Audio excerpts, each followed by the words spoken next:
Hello guys, welcome back sa ating YouTube channel. Ngayon, meron na naman tayo malaking problema guys. Kadarating ko lang, galing work. Time check. So, 10:35 PM. Ayan o guys, ang dilim. Bali yun guys, pagkadating ko, ang lagi kong ginagawa dyan guys, tinacheck natin yung mga isda natin. You know? Then, habang sinacheck ko sila isa-isa, napansin ko wala yung isang isda natin banda dito. So, kala ko nakalipat dito banda guys. Ngayon pala tumalon. Ayan siya ngayon guys. Humihinga pa naman. Siguro so, check ko yung surroundings niya guys. Tuyong tuyo. So, tuyong-tuyo to guys. Kasi nakita ko siya guys dito sa ilalim. Yan yung disadvantage ng walang takip yung aquarium niya guys. Ngayon, naghihinga na siya siguro. Matagal na tong nasa ibaba guys. Pansinin nyo, nakahiga na siya pero umihinga pa rin. So, hinahanap ko siya guys. Kala ko nakalipat lang talaga dito. Then wala siya. Then tinignan ko yung sponge filter, wala siya. Yan, nag-search ako sa baba. Nandito pala siya sa pinakailalim. Ito guys, yung pinagpwestuhan niya to, yung tuyo rin. So, matagal-tagal na nakatalon to guys. Tapos yung pinagtalsikan niya, ayan, check ko yung pinagtalsikan niya, ayan o. Basa pa naman to. Pero hindi to sa flooring guys, tuyo. Means patagal-tagal na siya nakatalon. Hopefully mabuhay pa siya. Sayang to guys, napakaganda nito. Yun, tumatayo-tayo. Kaya lang nangihina pa rin. O yan o, natutumba-tumba siya guys. Yung mahirap, nandun siya sa pinaka-ilalim. Hindi natin masuot na maayos yung kamay natin guys. So gumamit pa ako ng pangsungkit. So ginamit ko pa to para makuha natin. Yan o, makakatayo naman siya pala. Yun guys. So hopefully mag-survive to. Lesson learned, kailangan kong takpan talaga to. Yan guys, oh. Wow, kailan nakaka-recover na eh. Lumalaki na yung cook ito eh guys eh. Tumalon. Siguro possible na pagtalon nito guys. Kasi pag dito kami nag-BBS eh. Nabigla to sa ilaw. Pagkas hindi siguro nila. Ano to, natutumba-tumba pa siya, ano. Bigla to sa pagsindi ng ilaw, tumalon. Na-stress. Bali yan guys. Kawawa, natutumba-tumba na. Hopefully makapag-survive siya. Yan. Talaga nangihina pa siya. So yun guys. Moral lesson, lagyan natin ng cover lagi yung mga tangki natin. Yan o. Quick update lang naman to.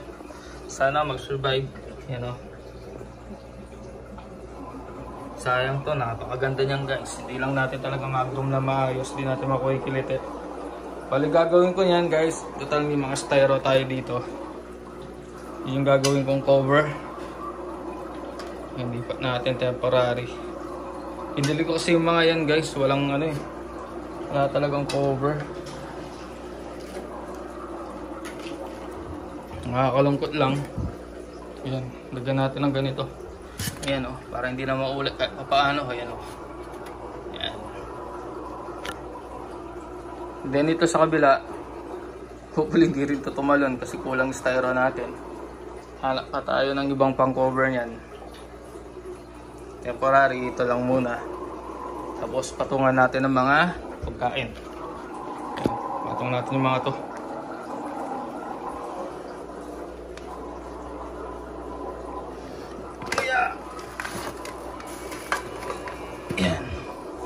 Problema ko lang nito guys, yung baby boy ko pag pumunta dito, kukunin niya lahat to, yung mga to, lalaruin niya.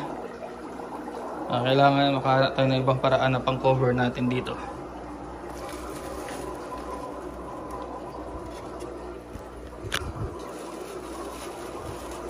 So ito guys, mukhang tumalon nga siya kasi pansinin nyo, basa, tumalon yung isda.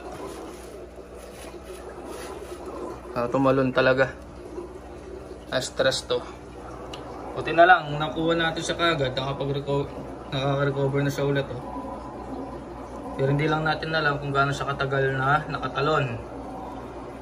Kasi pansin niyo, ito yung tuyo to guys. Oh. Ito yung tuyo talaga. Kasi kung kalalaglag lang yan, makikita mo kagad basa-basa eh. Nakuha na natuyo. Talagang chance niyo mabuhay pa siguro to. Yan o.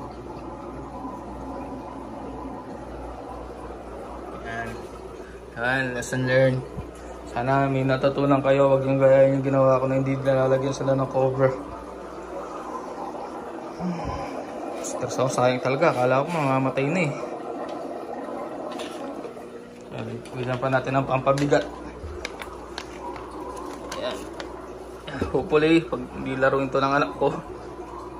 Ayan siya guys. So, update natin. Ayan o. Gumigilas-gilas na ulit.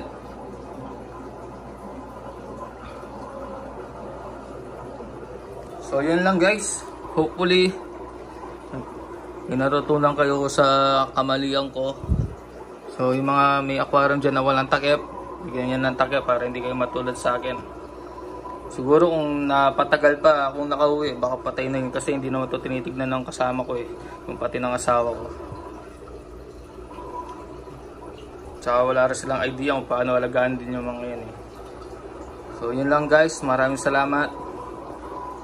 Please share, like, and subscribe na rin guys ha. Hopefully soon magkaroon din tayo ng parapol sa mga subscribers natin. Para mamimigay tayo ng mga isda. You know, yun lang guys. Maraming salamat. Babush!